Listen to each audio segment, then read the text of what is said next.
Hi everyone. நாம் அந்த வீடியோவில் வால்ட் விட்மன் எழுதின ஓ கேப்டன் மை கேப்டன் அப்படிங்கிற போமோட சம்மரி அண்ட் அனாலிசிஸை டீட்டெயில்டாக பார்க்கலாம். வால்ட் விட்மன் ஒரு அமெரிக்கன் ரைட்டர். இவர் வாழ்ந்த காலகட்டம் 1819 டு 1892. இனி இவரோட பயோகிராஃபியை நம்ம பார்க்கலாம். வால்ட் விட்மனை வால்டர் விட்மன் ஜூனியர்னு சொல்லுவாங்க. இவர் ஒரு அமெரிக்கன் பொயட், எஸ்ஸேயிஸ்ட் அண்ட் ஜேர்னலிஸ்ட். இவர் அமெரிக்கன் லிட்ரேச்சரில் ரொம்ப ஃபேமஸான ஒரு பொயட்டும் கூட. இவர் 1819 மே 31 அன்னைக்கு யுனைடெட் ஸ்டேட்ஸில் நியூயார்க்கில் ஹண்டிங்டன் அப்படிங்கிற பிளேஸில் பிறந்திருக்கிறாரு. அப்புறமா 1892 மார்ச் 26 அன்னைக்கு யுனைடெட் ஸ்டேட்ஸில் நியூ ஜெர்சியில் கேம்ப்டன் அப்படிங்கிற பிளேஸில் இறந்துருக்கிறாரு. அப்போ அவரோட வயசு 72. இவரை ஃபாதர் ஆஃப் ஃப்ரீ வேர்ஸ்னு சொல்லுவாங்க. இவர் 1855 லீவ்ஸ் ஆஃப் கிராஸ் அப்படிங்கிற தன்னோட பொயட்ரி கலெக்ஷனையும் பப்ளிஷ் பண்ணியிருக்கிறாரு. இவர் 1865 ஓ கேப்டன் மை கேப்டன் அப்படிங்கிற போமை எழுதியிருக்கிறாரு. இது யுஎஸ் பிரசிடென்ட் ஆப்ரஹாம் லிங்கனோட டெத்தை பற்றி எழுதப்பட்ட போம். இவர் தன்னோட லைஃப்பில் ஒரு நாள் கூட லிங்கனை மீட் பண்ணது கிடையாதான். இருந்தாலும் லிங்கனோட டெத்து, அதாவது அவரோட படுகொலை இவரை ரொம்பவும் பாதிச்சிச்சான். அதனால தான் இவர் இந்த போமை எழுதியிருக்கிறாரு. இந்த போமை முதல்ல நவம்பர் 4, 1865 அன்னைக்கு த சாட்டர்டே ப்ரெஸ்ஸில் பப்ளிஷ் பண்ணியிருக்கிறாரு. அதுக்கப்புறமா இந்த போமை சீக்வல் டு ட்ரம் டேப்ஸ் அப்படிங்கிற ஒர்க்கில் பப்ளிஷ் பண்ணியிருக்கிறாரு. ஃபைனலாக இதை லீவ்ஸ் ஆஃப் கிராஸ் அப்படிங்கிற தன்னோட பொயட்ரி கலெக்ஷனில் இன்க்ளூட் பண்ணியிருக்கிறாரு. இந்த பிக்சரில் நம்ம பார்க்குறோம் இல்லையா, இதுதான் ஆப்ரஹாம் லிங்கன். இவர் யுனைடெட் ஸ்டேட்ஸோட 16th பிரசிடெண்ட்டாக இருந்திருக்கிறாரு. இவரோட டெத்து பற்றி தான் விட்மன் தன்னோட இந்த போமில் எழுதியிருக்கிறாரு. இனி நம்ம இந்த போமோட வரிகளையும் அதோட சம்மரியும் டீட்டெயில்டாக பார்க்கலாம். இப்போது இந்த போமோட ஃபர்ஸ்ட் ஸ்டான்ஸாவோட வரிகளை பார்க்கலாம். O captain my captain, our fearful trip is done. The ship is weathered every rack. The prize we sought is won. The port is near. The bells I hear. The people all exulting. While follow eyes the steady keel, the vessel grim and daring. But oh heart, heart, heart, oh the bleeding drops of red, where on the deck my captain lies, fallen cold and dead. இந்த போமோட மீனிங்கை நம்ம சரியாக புரிஞ்சுக்கணும் அப்படின்னு சொன்னால் முதல்ல இந்த போமோட செட்டிங்கை நம்ம தெரிஞ்சிருக்கணும். இதில் வரக்கூடிய எல்லா இன்சிடென்ட்ஸும் ஒரு ஷிப்புக்குள்ளே நடக்கிற மாதிரி பொயட் எழுதியிருக்கிறாரு. ஒரு ஷிப்பானது பலவிதமான இயற்கை சீற்றங்களையும் தாங்கி பல நாட்களாக கடலுக்குள்ளே இருக்குது. அந்த ஷிப்பில் நிறைய செயிலர்ஸ், கேப்டன் எல்லாரும் இருக்கிறாங்க. இவங்க எல்லாருமே தன்னோட ரைட்ஸுக்காக ஃபைட் பண்ணுறாங்க. அந்த ஃபைட்டில் வின் பண்ணவும் செஞ்சிடறாங்க. இப்போது வின் பண்ண சந்தோஷத்தில் அந்த ஷிப்பு கரையை நோக்கி வந்துக்கிட்டே இருக்குது. இந்த போரில் தான் வின் பண்ணிட்டோம் அப்படிங்கிற ஹாப்பினஸ் ஒரு புறமும், அந்த போரில் அந்த ஷிப்போட கேப்டன் இறந்து போயிடுறாரு அப்படிங்கிற துக்கம் இன்னொரு புறமும் அந்த செயிலர்ஸ்ட நிறைஞ்சு இருக்குது. அந்த ஃபைட்டில் இந்த ஷிப்போட கேப்டன் கொல்லப்பட்டு அவரோட பாடி இரத்த வெள்ளத்தில் இந்த ஷிப்போட மேல் தளத்தில் கிடக்குது. இப்படிப்பட்ட ஒரு சிச்சுவேஷனில் அந்த ஷிப்பில் இருக்கக்கூடிய ஒரு செயிலர் இந்த போமை நரேட் பண்ணுறது மாதிரி பொயட் எழுதியிருக்கிறாரு இந்த போமை. இனி இந்த போமோட ஃபர்ஸ்ட் ஸ்டான்ஸாவோட மீனிங்கை நம்ம பார்க்கலாம். ஓ கேப்டன் மை கேப்டன், நம்மளோட ஹார்ட் ஜேர்னி இதோட முடிஞ்சிருச்சு. நாம் இவ்வளோ நாளும் எந்த காரணத்துக்காக ஃபைட் பண்ணமோ அந்த ஃபைட்டில் வெற்றியும் பெற்றுட்டோம். பலவிதமான இயற்கை சீற்றங்களையும் தாண்டி நம்ம இப்போ கரையை நோக்கி போயிட்டுருக்குறோம். இப்போது நம்ம போர்ட்டை நெருங்கியாச்சு. சர்ச் பெல்லோட சவுண்டெல்லாம் கேட்குது. பீப்புள் ரொம்ப ஹாப்பியாக செலிப்ரேட் பண்ணிகிட்ருக்குறாங்க. போர்ட்டில் நிற்கக்கூடிய மக்களோட கண்களெல்லாம் நம்மளோட போல்ட் அண்ட் பிரேவ் ஷிப்பை பார்த்தபடியே இருக்குது. இப்போது அந்த மக்கள் எல்லாருமே ரொம்ப ஹாப்பி மூடில் இருக்கிறாங்க. ஆனால் ஓ மை ஹார்ட், இந்த ஹாப்பினஸை என்னால் என்ஜாய் பண்ண முடியலையே. ஏன்னா என்னோட கேப்டன் இரத்த வெள்ளத்தில் இறந்து போய் கிடக்கிறாரே அப்படின்னு சொல்லி பொயட் இந்த ஸ்டான்ஸாவை முடிக்கிறாரு. இனி அடுத்ததாக இந்த போமோட செகண்ட் ஸ்டான்ஸாவோட லைன்ஸை நம்ம பார்க்கலாம். O captain my captain, rise up and hear the bells. Rise up, for you the flag is flung, for you the bugle trills, for you bouquets and ribbon wreaths, for you the shows a crowding, for you they call the swaying mass, their eager faces turning. Here captain, dear father, this arm beneath your head. It is some dream that on the deck you have fallen cold and dead. இந்த second ஸ்டான்ஸால திரும்பவும் அந்த செயலர் கேப்டனோட dead பாடியை பார்த்து பேசுகிறாரு. ஓ captain, my captain, எந்திரிங்க, எந்திரிச்சு search பெல்லோட சவுண்டை கேளுங்க. எந்திரிங்க, அங்கே எல்லாரும் உங்களுக்காக ஃப்ளாகை அசைச்சிட்டு நிற்கிறாங்க. உங்களுக்காகவே பகில் ப்ளே பண்ணிகிட்ருக்குறாங்க. உங்களுக்காக பொக்கையும் ரீத்தம் கொண்டு வந்திருக்கிறாங்க.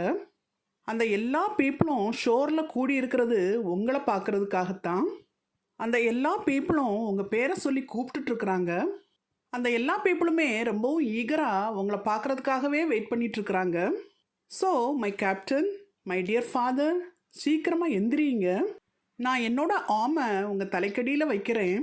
நீங்கள் இப்போ இந்த டெக்கில் இறந்து கிடக்கிறது ஒரு ட்ரீமாக இருக்கணும்னு சொல்லி நான் நினைக்கிறேன். இப்படி அந்த செயலர் கேப்டனோட டெட் பாடியை பார்த்து பேசுகிறாரு. இப்படி தான் இந்த செகண்ட் ஸ்டான்ஸாவில் போயட் சொல்லியிருக்கிறாரு. அடுத்ததாக இந்த போமோட தேர்ட் ஸ்டான்ஸாவோட லைன்ஸை நம்ம பார்க்கலாம். இதுதான் இந்த போமோட லாஸ்ட் ஸ்டான்ஸாவும் கூட. My captain does not answer, his lips are pale and still. My father does not feel my arm, he has no pulse nor will. The ship is anchored safe and sound, its voyage closed and done. From fearful trip, the victor ship comes in with object won. Exult, O shores, and ring, O bells, but I with mournful tread walk the deck, my captain lies fallen cold and dead. இந்த போமோட first 2 ஸ்டான்ஸாஸில் ஒரு செயலர் கேப்டனோட பாடியை பார்த்து பேசுகிறது மாதிரி இருந்தது. ஆனால் இந்த போமோட தேர்ட் ஸ்டான்ஸால் அந்த நெரேட்டர், அதாவது அந்த செயலர் ரீடர்ஸை பார்த்து பேசுகிறது மாதிரி இருக்குது. இப்போது இந்த ஸ்டான்ஸால் அந்த செயலர் ஆடியன்ஸை பார்த்து சொல்கிறாரு, அதாவது ரீடர்ஸை பார்த்து சொல்கிறாரு, என்னோட கேப்டன் எனக்கு ரிப்ளை பண்ண மாட்டேங்கிறாரு. அவரோட லிப்ஸ் எல்லாம் ரொம்பவும் விளறி போய் அசையாமல் இருக்குது. என்னோட ஃபாதருக்கு இப்போ பல்ஸும் இல்லை, கான்ஷியஸ்னஸும் இல்லை. அதனால் அவரோட தலைக்கடியில் என்னோட ஆர்ம் இருக்கிறத அவர் கண்டிப்பாக ஃபீல் பண்ண மாட்டார். இந்த லைனில் என்னோட ஃபாதர் அப்படின்னு சொல்லி கேப்டனை தான் அந்த செயலர் சொல்கிறாரு. இப்போது அந்த ஷிப்பை ரொம்ப சேஃபாக ஷோரில் நிப்பாட்டியாச்சு. அதோட ஜேர்னி இதோட முடிஞ்சிருச்சு. ஒரு பெரிய கஷ்டமான ஜேர்னிக்கு அப்புறமா இந்த ஷிப்பானது வெற்றிகரமாக கரையை வந்து ரீச் ஆகிருக்குது. அதனால் சர்ச்சில் பெல் அடிக்கட்டும், மக்களெல்லாம் இந்த வெற்றியை கொண்டாடட்டும். இந்த வேளையில் நான் என்னோடய கேப்டனோட டெட் பாடி கிடக்கக்கூடிய அந்த டெக்கில் ரொம்ப வேதனையோட மெதுவாக அங்கங்கேயுமா நடந்துக்கிட்டே இருக்கிறேன் அப்படின்னு சொல்லி அந்த செயலர் சொல்கிறாரு.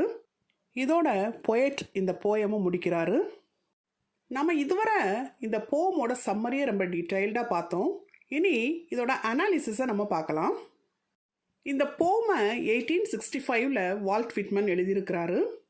இது யுஎஸ் பிரசிடெண்ட் ஆப்ரஹாம் லிங்கனோட டெத்தை பற்றி எழுதப்பட்ட போம். இதில் 9 குவாட்ரைன்ஸ் இருக்குது, 3 ஸ்டான்ஸாஸ் இருக்குது. இது ஒரு கன்வென்ஷனல் பேலட். இதில் வரலாற்றை பேலட் ஃபார்மில் சொல்லியிருக்குது. இந்த போமோட ரைம் ஸ்கீம் என்னென்னா ஏஏ பிபி சிடி இடி. இது ஒரு எக்ஸ்டெண்டட் மெட்டாஃபர் போம். இதில் எ ஷிப் ஆஃப் ஸ்டேட் அப்படிங்கிற மெட்டாஃபர் யூஸ் பண்ணப்பட்டிருக்கு. இதில் பொயட் யுனைடெட் ஸ்டேட்ஸை ஒரு ஷிப்பாக டிஸ்கிரைப் பண்ணியிருக்கிறாரு. ஆப்ரஹாம் லிங்கனை ஸ்டேட்டோட கேப்டனாக சொல்லியிருக்கிறாரு. இதில் வரக்கூடிய ஷிப் யுனைடெட் ஸ்டேட்ஸையும் ஷிப்போட கேப்டன் ஆப்ரஹாம் லிங்கனையும் ரெஃபர் பண்ணுது. இந்த போமில் பொயட் ஸ்டேட்டோட ஹெட்டை ஷிப்போட கேப்டனோட கம்பேர் பண்ணியிருக்கிறாரு. இந்த போமோட ஃபஸ்ட் ஸ்டான்ஸாவோட எண்டில் பொயட் ஆப்ரஹாம் லிங்கனை அமெரிக்காவோட டியர் ஃபாதர்னு மென்ஷன் பண்ணியிருக்கிறாரு. இந்த போம் ஒரு எலிஜி பிரசிடென்ட் ஆப்ரஹாம் லிங்கனோட டெத்தை கமமரேட் பண்ணுறதுக்காக எழுதப்பட்ட போம். இந்த போமோட நரேட்டர் ஒரு செயிலர் பாய்.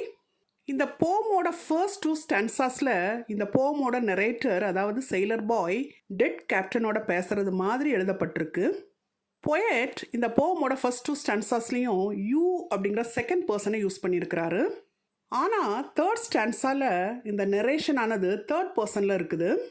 இந்த போமோட நரேட்டர் ரீடர்ஸை பார்த்து பேசுகிறது மாதிரி இருக்குது. For example, my captain does not answer.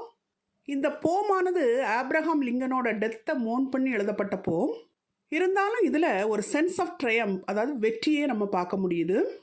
அதாவது ஷிப் ஆஃப் ஸ்டேட்டானது தன்னோட ஜேர்னியை ரொம்ப வெற்றிகரமாக கம்ப்ளீட் பண்ணியிருக்கு அப்படின்னு சொல்லி சொல்லப்பட்டிருக்கு.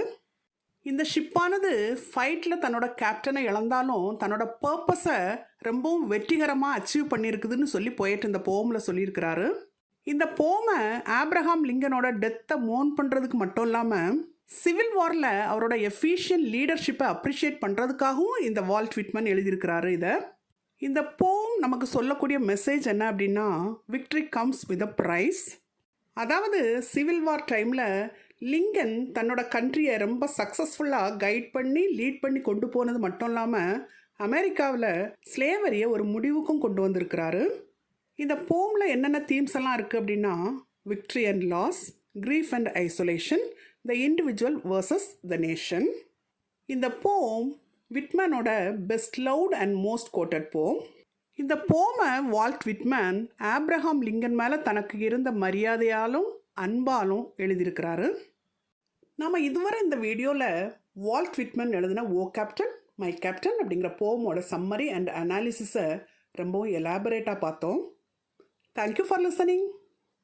For more videos on English language and literature, subscribe and watch our YouTube channel English Langlit Waves.